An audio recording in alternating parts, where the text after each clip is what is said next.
Capítulo 26. Tendo Jesus acabado todos estes ensinamentos, disse a seus discípulos: Sabeis que daqui a 2 dias celebrar-se-á a Páscoa, e o Filho do Homem será entregue para ser crucificado. Então, os principais sacerdotes e os anciãos do povo se reuniram no palácio do sumo sacerdote chamado Caifás, e deliberaram prender Jesus à traição e matá-lo. Mas diziam: não durante a festa, para que não haja tumulto entre o povo. Ora, estando Jesus em Betânia, em casa de Simão o leproso, aproximou-se dele uma mulher, trazendo um vaso de alabastro cheio de precioso bálsamo, que lhe derramou sobre a cabeça, estando ele à mesa. Vendo isso, indignaram-se os discípulos e disseram: para que esse desperdício? Pois este perfume podia ser vendido por muito dinheiro e dar-se aos pobres. Mas Jesus, sabendo disso, disse-lhes: por que molestais esta mulher? Ela praticou boa ação para comigo. Porque os pobres sempre os tendes convosco, mas a mim nem sempre me tendes. Pois derramado este perfume sobre o meu corpo, ela o fez para o meu sepultamento. Em verdade vos digo, onde for pregado em todo o mundo este evangelho, será também contado o que ela fez para a memória sua. Então, um dos 12, chamado Judas Iscariotes, indo ter com os principais sacerdotes, propôs: que me quereis dar, e eu vou-lhe entregarei. E pagaram-lhe 30 moedas de prata. E, desse momento em diante, buscava ele uma boa ocasião para o entregar. No primeiro dia da festa dos pães asmos, vieram os discípulos a Jesus e lhe perguntaram: onde queres que te façamos os preparativos para comeres a Páscoa? E ele lhes respondeu: ide à cidade ter com certo homem e dizei-lhe: o mestre manda dizer, o meu tempo está próximo. Em tua casa celebrarei a Páscoa com os meus discípulos. E eles fizeram como Jesus lhes ordenara e prepararam a Páscoa. Chegada a tarde, pôs-se ele à mesa com seus 12 discípulos. E enquanto comiam, declarou Jesus: em verdade vos digo que um dentre vós me trairá. E eles, muitíssimo contristados, começaram um por um a perguntar-lhe: porventura sou eu, Senhor? E ele respondeu: o que mete comigo a mão no prato, esse me trairá. O Filho do Homem vai, como está escrito a seu respeito, mas ai daquele por intermédio de quem o Filho do Homem está sendo traído. Melhor lhe fora não haver nascido. Então Judas, que o traía, perguntou: acaso sou eu, mestre? Respondeu-lhe Jesus: tu o disseste. Enquanto comiam, tomou Jesus um pão e, abençoando-o, o partiu e o deu aos discípulos, dizendo: tomai, comei, este é o meu corpo. A seguir, tomou um cálice e, tendo dado graças, o deu aos discípulos, dizendo: bebei dele todos, porque isto é o meu sangue, o sangue da nova aliança, derramado em favor de muitos para a remissão de pecados. E digo-vos que desta hora em diante não beberei deste fruto da videira, até aquele dia em que o hei de beber novo convosco no reino de meu Pai. E tendo cantado um hino, saíram para o Monte das Oliveiras. Então Jesus lhes disse: esta noite todos vós vos escandalizareis comigo, porque está escrito: ferirei o pastor, e as ovelhas do rebanho ficarão dispersas. Mas, depois da minha ressurreição, irei adiante de vós para Galiléia. Disse-lhe Pedro: ainda que venhas a ser um tropeço para todos, nunca o serás para mim. Replicou-lhe Jesus: em verdade te digo, que nesta mesma noite, antes que o galo cante, tu me negarás 3 vezes. Disse-lhe Pedro: ainda que me seja necessário morrer contigo, de nenhum modo te negarei. E todos os discípulos disseram o mesmo.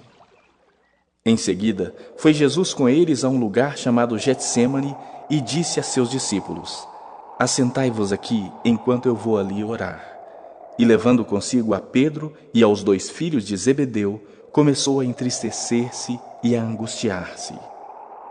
Então lhes disse: a minha alma está profundamente triste até a morte.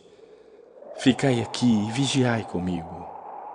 Adiantando-se um pouco, prostrou-se sobre o seu rosto, orando, e disse: meu Pai, se possível, passe de mim este cálice. Todavia, não seja como eu quero, e sim como tu queres. E voltando para os discípulos, achou-os dormindo, e disse a Pedro: então nenhuma hora pudestes vós vigiar comigo? Vigiai e orai para que não entreis em tentação. O espírito, na verdade, está pronto, mas a carne é fraca. Tornando a retirar-se, orou de novo, dizendo: meu Pai, se não é possível passar de mim este cálice sem que eu o beba, faça-se a tua vontade. E voltando, achou-os outra vez dormindo, porque os seus olhos estavam pesados. Deixando-os novamente, foi orar pela 3ª vez, repetindo as mesmas palavras. Então voltou para os discípulos e lhes disse: ainda dormis e repousais? Eis que é chegada a hora, e o Filho do Homem está sendo entregue nas mãos de pecadores. Levantai-vos, vamos, eis que o traidor se aproxima. Falava ele ainda, e eis que chegou Judas, um dos 12, e com ele grande turba com espadas e porretes, vinda da parte dos principais sacerdotes e dos anciãos do povo. Ora, o traidor lhes tinha dado este sinal: aquele a quem eu beijar é esse, prendei-o. E logo, aproximando-se de Jesus, lhe disse: salve, mestre, e o beijou. Jesus, porém, lhe disse: amigo, a que vieste? Nisso, aproximando-se eles, deitaram as mãos em Jesus e o prenderam. E eis que um dos que estavam com Jesus, estendendo a mão, sacou da espada e, golpeando o servo do sumo sacerdote, cortou-lhe a orelha. Então Jesus lhe disse: embainha a tua espada, pois todos os que lançam mão da espada, a espada perecerão. Acaso pensas que não posso rogar a meu Pai, e ele me mandaria nesse momento mais de 12 legiões de anjos? Como, pois, se cumpririam as Escrituras, segundo as quais assim deve suceder? Naquele momento, disse Jesus às multidões: saístes com espadas e porretes para prender-me como um salteador? Todos os dias no templo eu me assentava convosco ensinando, e não me prendestes. Tudo isso, porém, aconteceu para que se cumprissem as Escrituras dos profetas.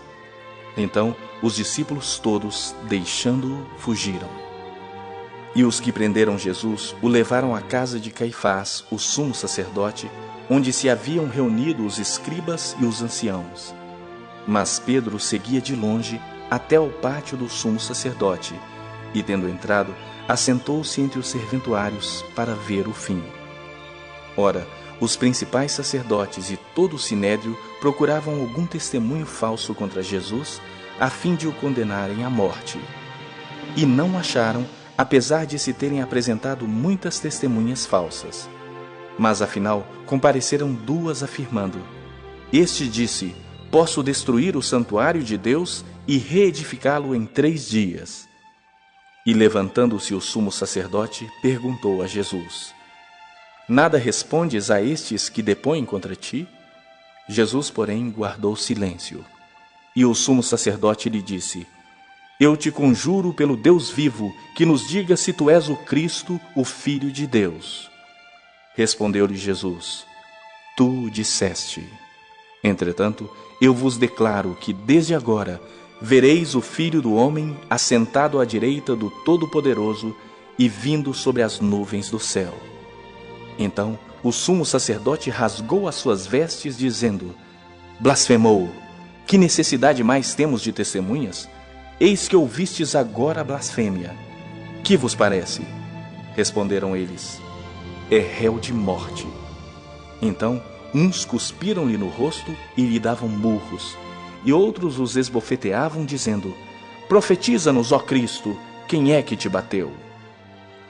Ora, Estava Pedro assentado fora no pátio, e aproximando-se uma criada lhe disse: Também tu estavas com Jesus, o Galileu? Ele, porém, o negou diante de todos, dizendo: Não sei o que dizes. E saindo para o alpendre, foi ele visto por outra criada, a qual disse aos que ali estavam: Este também estava com Jesus, o Nazareno. E ele negou outra vez com juramento: Não conheço tal homem. Logo depois, aproximando-se os que ali estavam, disseram a Pedro: Verdadeiramente és também um deles, porque o teu modo de falar o denuncia. Então começou ele a praguejar e a jurar: Não conheço esse homem. E imediatamente cantou o galo. Então Pedro se lembrou da palavra que Jesus lhe dissera: Antes que o galo cante, tu me negarás 3 vezes. E saindo dali, chorou amargamente.